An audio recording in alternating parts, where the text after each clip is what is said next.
नमस्कार,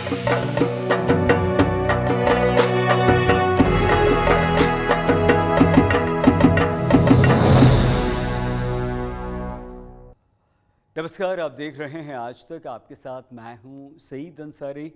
आज तक गुजरात के स्पेशल बुलेटिन में यूके, यूएस और कनाडा समेत आप सभी अंतर्राष्ट्रीय दर्शकों का बहुत स्वागत।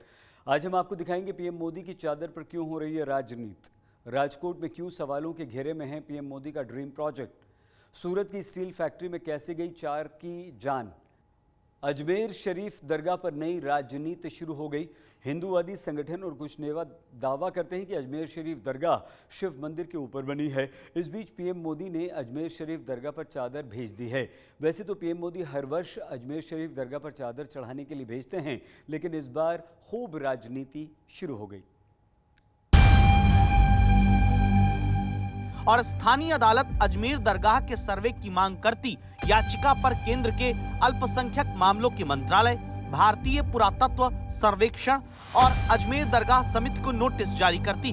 दरगाह या शिव मंदिर के सवाल की सियासी चर्चा के बीच दिल्ली से निकलती चादर पर गौर करिए, जो पहली बार दिल्ली से अजमेर की दरगाह के लिए नहीं निकल रही।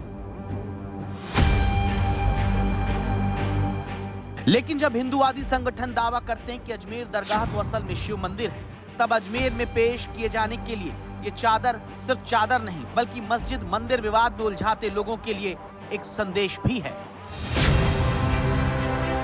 चादर जो प्रधानमंत्री मोदी अजमेर फिर भेज रहे हैं। अजमेर दरगाह में पीएम मोदी की भेजी ये चादर 4 जनवरी को पेश की जाएगी। इस बार ये चादर लेकर केंद्रीय अल्पसंख्यक मामलों के मंत्री किरण रिजिजू अजमेर जा रहे हैं। पूरे मुल्क के हक में और हमारे जो देश के वजीर आज़म हैं जनाब नरेंद्र मोदी साहब, उनकी सेहतयाबी के लिए और देश की कामयाबी के लिए, उनकी कामयाबी के हक में गरीब नवाज के दरबार में दुआ की जाएगी। ख्वाजा मोइनुद्दीन चिश्ती की पुण्यतिथि पर हर साल दरगाह पर उर्स मनाया जाता है, जहां देश विदेश से लाखों लोग पहुंचते हैं। जहां अब की 11वीं बार प्रधानमंत्री नरेंद्र मोदी की तरफ से चादर पेश की जा रही है। चादर आस्था और श्रद्धा का प्रतीक है, परंपरा पुरानी है, लेकिन अब प्रधानमंत्री की तरफ से भेजी जाती चादर पर विपक्ष सवाल और सियासत करता है। चादर परंपरा से आती रही है और इस बार फिर प्रधानमंत्री जी ने चादर भेजी। अब बीजेपी के उन नेताओं को समझ लेना चाहिए कि ये देश सिर्फ हिंदू मुसलमान में नफरत के लिए नहीं है। जो लोग सिर्फ संप्रदाय के नाम पर, जाति के नाम पर टकराव खड़ा करके देश को कमजोर करने की साजिश कर रहे हैं, ये उनके मुंह पर तमाचा है। आस्था व्यक्त करने का काम कर रहे हैं। सब चीज़ें, कोर्ट अपनी जगह काम करता है, अनेक संस्थाएं अपने अपने मत रखने का काम उनका अपना अपना होता है, लेकिन प्रधानमंत्री पे पद पे रहते हुए एक प्रधानमंत्री का सभी धर्म के प्रति जो विश्वास और आस्था होती है वो दिखनी भी चाहिए और मन से भी होती है। प्रधानमंत्री तो ऑलरेडी जहाँ भी विदेशों में भी जाते हैं, भगवान बुद्ध का होता है तो भगवान बुद्ध को नमन करते हैं, अम्बेडकर जी को नमन करते हैं। अच्छा है, हमारे प्रधानमंत्री जी भी कर रहे हैं, बाकी चीज़ों में वो कुछ भी करते रहें। उस तरफ से ये क्या करते हैं, अपने ही संगठनों को प्रोत्साहित करते रहते हैं कि जो बहुत ज़्यादा कम्युनल या सांप्रदायिक सोच के जो लोग हैं वो कहीं इससे हमसे दूर ना चला जाए, तो ये भी चलते रहते हैं। ये जो एक डुअलिटी या ये 2 विरोधाभासी धड़े हैं ना, ये भारतीय जनता पार्टी का चरित्र बन गया है। विपक्ष के सवाल को बल मिलता है गिरिराज सिंह केंद्रीय मंत्री के बयानों और विष्णु गुप्ता से, जो खुद को हिंदू सेना का अध्यक्ष कहते हैं। क्योंकि एक तरफ संघ प्रमुख कहते हैं राम मंदिर आस्था का विषय था, मंदिर निर्माण हुआ, अब क्यों नए विवाद खड़े करना। संघ प्रमुख कहते आए कि मस्जिद मंदिर के विवाद उठाकर हिंदुओं का नेता बनने की कोशिश मंजूर नहीं। उसके बाद हाल में संभल से लेकर अजमेर, जौनपुर, बदायूं की मस्जिदों को मंदिर तोड़कर बनाए जाने के दावों के बीच पहले की तरह एकता, शांति, भाईचारे, सौहार्द का प्रतीक बनकर चादर जब अजमेर दरगाह तक प्रधानमंत्री की तरफ से भेजी जाती है, तो क्या विवादों को खड़ा करने वाली सोच की सियासत पर चादर पड़ेगी? किसी हिंदू ने अगर याचिका दायर की और कोर्ट ने अगर सर्वे के लिए आदेश दिया है, तो इसमें दिक्कत क्या होनी चाहिए? ये सत्य है कि जब आक्रांता आए थे मुगल तो हमारे मंदिरों को तोड़ा था। आक्रांतों द्वारा मंदिरों पर मस्जिद बनाने का जो उनका एक मुहिम चला था, उसको समाप्त कर दिया गया होता नेहरू के द्वारा, तो आज हमें कोर्ट में अर्जी देने की जरूरत नहीं पड़ती। आप बताइए क्या करना चाह रहे हैं लोग? आखिर क्यों इतनी नफरत पैदा कर दिए बीजेपी आरएसएस वाले मस्जिद दरगाहों के ताल्लुक से। प्रधानमंत्री नरेंद्र मोदी खुद चादर भिजाते हैं। अब बताइए उस पर क्या बोलेंगे वो। उन्होंने मिनिस्ट्री ऑफ माइनॉरिटी अफेयर्स को पार्टी बनाया, तो नरेंद्र मोदी की सरकार उसको बोलेगी कि वो दरगाह है ही नहीं है। राजनेता तो बोलते हैं, लेकिन अब विष्णु गुप्ता को सुनिए, जो अजमेर में शिव मंदिर का दावा करके याचिका दाखिल किए हैं। इनका मानना है कि अब की बार चादर ही अजमेर तक पीएम की नहीं जानी चाहिए, क्योंकि मामला कोर्ट में है। जब तक राम मंदिर का केस चलता रहा, बतौर प्रधानमंत्री नरेंद्र मोदी अयोध्या जी में भगवान के दर्शन करने नहीं गए थे, क्योंकि मामला कोर्ट में था। तो मैं यहाँ यही कह रहा हूँ कि मामला कोर्ट में है, आस्था तो हर जगह बराबर होनी चाहिए ना। जब कोर्ट में मामला था, दर्शन करने नहीं गए, किसी प्रकार की पूजा सामग्री और प्रसाद भी नहीं भेजा, क्योंकि मुस्लिम समुदाय बोलते कि इस केस में असर पड़ेगा। यदि मोदी जी इस चादर को व्यक्तिगत रूप से भेजें, मुझे कोई आपत्ति नहीं है, लेकिन प्रधानमंत्री जो पद है उसके द्वारा जा रही है, तो मेरे केस पर सीधा असर पड़ेगा। इसीलिए जरूरी है कि जिस भावना के साथ चादर अजमेर तक दिल्ली से भेजी जाती है, उस संदेश को बाकी भी समझ सकें। राजकोट में केंद्र सरकार का लाइट हाउस प्रोजेक्ट भ्रष्टाचार और घटिया निर्माण की शिकायतों को लेकर सवालों के घेरे में है। दरअसल लाइट हाउस प्रोजेक्ट के तहत बनाए गए फ्लैट्स की दीवारों में दरारें पड़ गईं और जगह जगह से प्लास्टर उखड़ गया। पीएम आवास योजना के तहत बनाए गए इन फ्लैट्स का उद्घाटन 2 वर्ष पहले स्वयं प्रधानमंत्री ने किया था।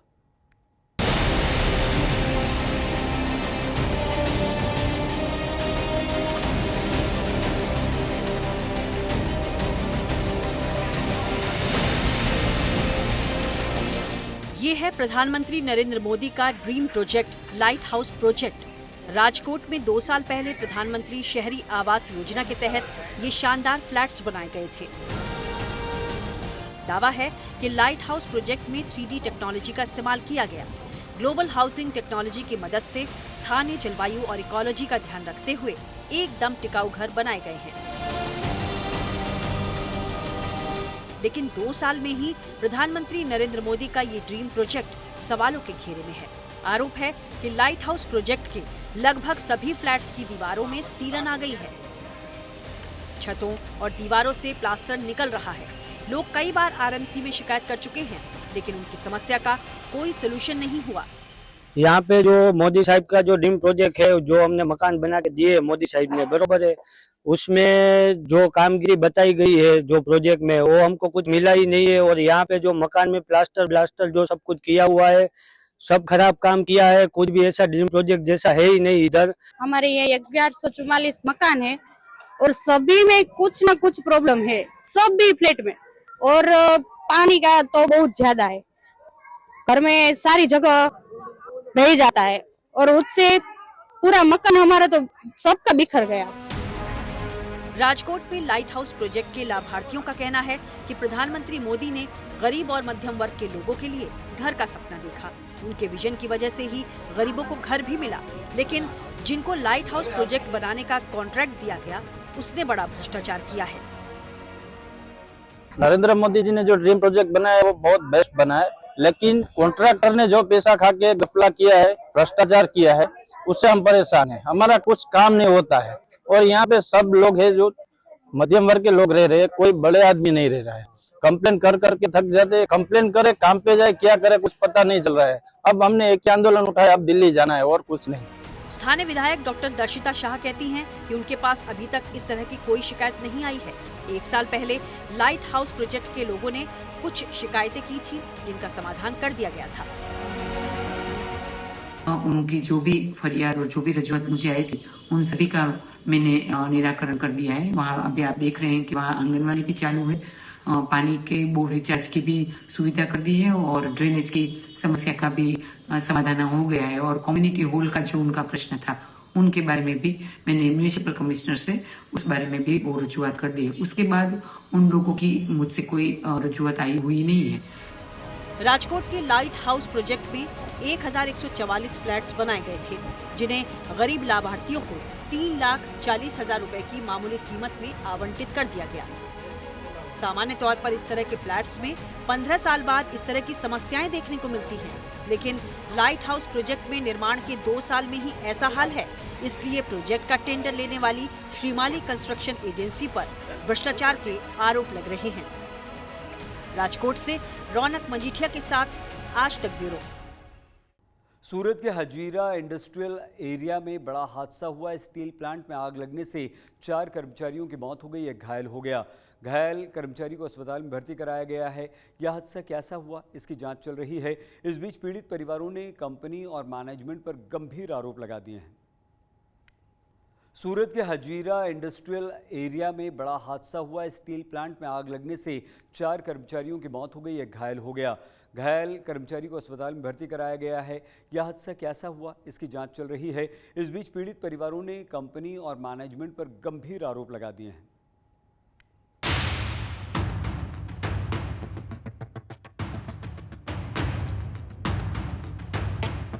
गुजरात में एक बार फिर एक फैक्ट्री में आग लग गई और इस बार भी फैक्ट्री में काम करने वाले ठेका कर्मचारियों की जान चली गई।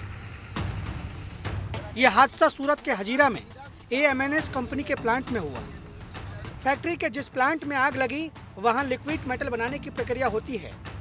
आग 2 एयर प्लेटफॉर्म से शुरू होकर लिफ्ट तक पहुंच गई। इससे लिफ्ट पर काम कर रहे सुपरवाइजर समेत 4 कर्मचारी बुरी तरह झुलस गए और उनकी मौके पर ही मौत हो गई, जबकि एक कर्मचारी को इलाज के लिए अस्पताल में भर्ती कराया गया है। ये AMNS में हमारा 4 आदमी लोग काम कर रहे थे। वहाँ पे हम बाहर, हमको कुछ पता नहीं, लेकिन ऐसा पता चला उधर ब्लास्ट हुआ है और हमारे जो 4 आदमी थे उसमें ट्रैप हो गए थे करके, ये हमको पता चला। उनकी डेथ हो गई। अब कंफर्म नहीं, अभी 3 बॉडी आए ऐसा बोल रहे हैं यहाँ पे। चौथा कौन है, क्योंकि मेन उनका कोई AMNS का आदमी इधर कोई है नहीं। उनको बुलाओ इधर, कोई जो साइट वाला उधर होना चाहिए ना कोई। हमको कैसे पता चला, हम सब लोग बाहर से, हम लोग सब इधर खड़े हैं। हमारे एम्प्लॉई है, हमारे चारों हमारे एम्प्लॉई है। अच्छा, आपका कॉन्ट्रैक्ट चलता है? हाँ, हमारा कॉन्ट्रैक्ट चलता है। और हम क्या, उन लोग का परमिट ले, सब परमिशन सब हमारा आदमी सब परमिट लेके ही काम करता है।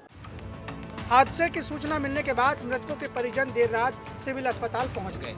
उनका आरोप है कि कंपनी की ओर से घटना को छुपाने की कोशिश की गई है, इसीलिए कंपनी ने स्थानीय दमकल विभाग को भी इसकी सूचना नहीं दी, बल्कि अपने स्तर पर ही आग बुझाने का प्रयास किया।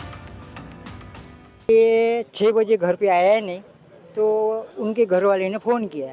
फ़ोन कर तो फ़ोन नहीं उठा रहे, तो हमने बोला चलो भाई ट्रैफिक में फंसा होगा, तो 6:30 बजे किया है। 6:30 बजे भी कोई ये नहीं आ रहा है।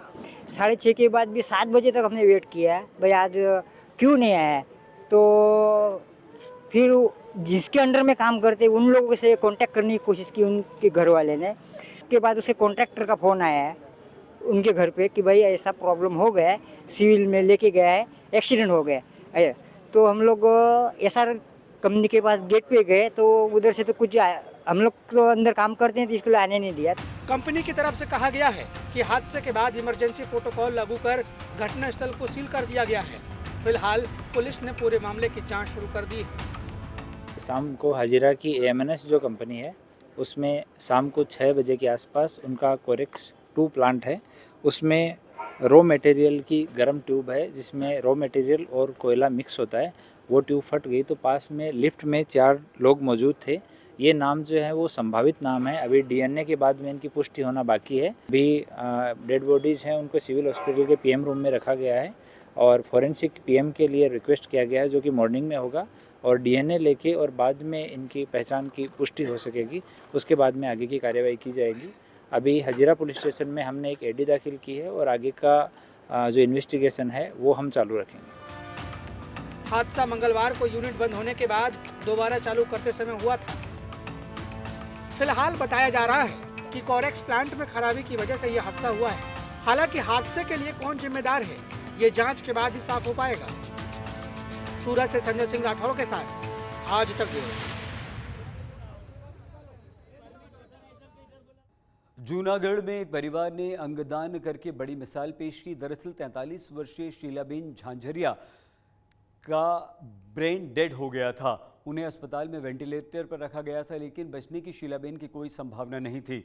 इसके बाद घरवालों ने शीलाबेन के अंगदान करने का निर्णय लिया। शीलाबेन के फेफड़े, दिल, आंखें, किडनी, लीवर जैसे 7 अंग दान कर दिए। अब इन 7 अंगों से 7 नए लोगों को जिंदगी मिल जाएगी। अभी कल और परसों हमारे यहाँ एक पेशेंट आया था 43 ईयर फीमेल शीलाबेन उमेश भाई चाचड़िया, जिनको पोस्टीरियर सर्कुलेशन जो मगज का पिछला हिस्सा है उनमें बड़ा सा स्ट्रोक हुआ था, मतलब पैरालिसिस आया था। उसकी वजह से उनकी कंडीशन काफी बिगड़ी हुई थी और बिगड़ती जा रही थी। न्यूरो सर्जन, न्यूरो फिजिशियन सभी का ओपिनियन हुआ था और बाद में कल शाम को 7 बजे उनके ब्रेन की साइड से रिस्पॉन्स आना बंद हो गया, जिसको हम ब्रेन स्टेम डेथ बोल सकते हैं। तो उसके बाद उनके रिलेटिव को हमने बोला था कि कंडीशन में हम लोग ऑर्गन डोनेशन कर सकते हैं। जो पेशेंट है उनके सगे भाई का भी जो किडनी ट्रांसप्लांट हुआ था, उनकी मदर ने ही दिया हुआ था, तो उनके रिलेटिव को पहले से ही पता था कि ऐसा ऑप्शन है कि ऑर्गन डोनेशन कर सकते हैं। तो उन लोगों ने तुरंत ही एक्सेप्ट किया कि हम लोगों को ऑर्गन डोनेट करना है। खबर गुजरात के 2 IIT इंजीनियर्स की, जिन्होंने लीक से हटकर नया कुछ करने की ठानी और उसे कर दिखाया। असल में नीरज और मानसी दोनों इंजीनियर्स ने मिलकर बच्चों के लिए स्पेशल खिलौने बनाने वाली स्टार्टअप कंपनी की शुरुआत की। ये खिलौने साइंस, टेक्नोलॉजी, इंजीनियरिंग, मैथमेटिक्स के रूल्स को ध्यान में रखकर बनाए गए।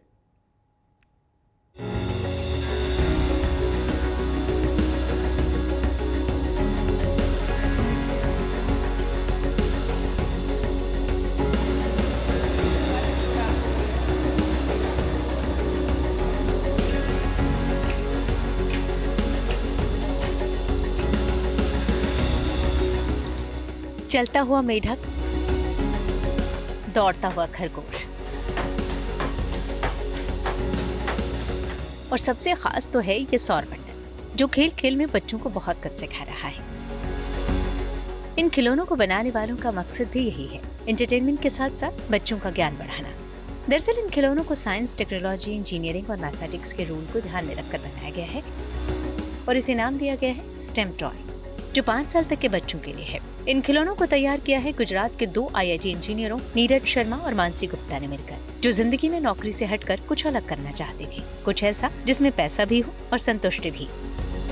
कोरोना काल में बच्चों के लिए कुछ करने का आइडिया आया तो दिमाग में खिलौना आया और फिर इस पर काम शुरू कर दिया, जो अब एक बड़े स्टार्टअप का रूप ले चुका है और इनके बनाए खिलौने बाजारों में खूब बिक रहे हैं। ये टीचर वर्कशॉप्स किया करते थे जो हैंड्स ऑन पेडागोजी और लर्निंग पे बेस्ड हुआ करती थी। तो टीचरों के साथ, बच्चों के साथ काम करते करते हमने ये देखा कि क्लासरूम में जो पढ़ाया जा रहा है और असली ज़िंदगी में जो उसका इस्तेमाल है, उन दोनों में एक बहुत बड़ा गैप है। तो क्यों ना कुछ इस तरह की चीज़ें बनाई जाएं कि जो हम लोग अपनी ज़िंदगी में जो शिक्षा ले रहे हैं, उस शिक्षा को अपनी असली ज़िंदगी में उसका इस्तेमाल कर सके। तो हम लोगों के सामने जो निकल कर आया कि हमने जो पाया कि इसमें जो हमें काम करना होगा वो हमें 5 वर्ष जो 5 ईयर्स से ऊपर के जो बच्चे हैं उनके साथ काम करना होगा। और जब बच्चों के साथ काम करना है तो हमने ये पाया कि हमें फिर खिलौनों में जाना होगा, क्योंकि खिलौने एक ऐसी चीज़ है जिसे बच्चे सबसे ज़्यादा इंजॉय करते हैं। नीरज और मानसी ने जब इस पर काम करने का सोचा तो इसकी कामयाबी को लेकर मन में कई सवाल और आशंकाएं थी, लेकिन जब खिलौनों को लेकर पेरेंट्स की राय जानी तो हौसला मिला। लोग ऐसे खिलौनों पर पैसे खर्च करने के लिए तैयार थे। बाद में गुजरात सरकार ने भी स्टार्टअप शुरू करने के लिए 18 लाख रुपए की मदद की, जिससे इन्होंने मेक एंड ब्रेक नाम से एक स्टार्टअप कंपनी खोली। इस कंपनी में फिलहाल 22 लोग काम कर रहे हैं। 25 से ज्यादा स्टेम टॉयज बनाए जा चुके हैं और 30,000 से ज्यादा यूनिट्स मार्केट में सेल हो चुके हैं। यानी इनकी स्टार्टअप कंपनी अब कमाई के साथ साथ लोगों को रोजगार भी दे रही है। सब पेरेंट्स से, सब कस्टमर्स से हमें बहुत ही एनकरेजिंग रिस्पांस मिला। कभी ये नहीं हुआ कि ये क्यों कर रहे हैं, ये सवाल कभी मन में आया ही नहीं। धीरे धीरे करके हमारी जर्नी इतनी बड़ी है कि आज हमने 30,000 से ज़्यादा यूनिट्स सेल कर चुके हैं। हमारा जो नेक्स्ट ईयर का हमारा टारगेट है वो 5 करोड़ रेवेन्यू का है। हमारा जो बेसिक मूल है वो यही है कि इंडिया के जो बच्चे हैं, स्पेशली इंडिया के, उनकी थिंकिंग, इमेजिनेशन और विजुअलाइजेशन पावर्स को हम इन्हेंस कर सकें। नीरज और मानसी की पहल रंग ला रही है। इनकी कंपनी में बने स्टेम टॉयज अब गुजरात के अलावा मुंबई, पुणे, हैदराबाद, चेन्नई, नागालैंड और कुछ आर्मी कैंट में भी बेचे जा रहे हैं। इन युवाओं की कामयाबी की कहानी बताती है कि मंजिल तक पहुंचने के लिए सबसे जरूरी है पहला कदम उठाना। अतुल तिवारी, अहमदाबाद।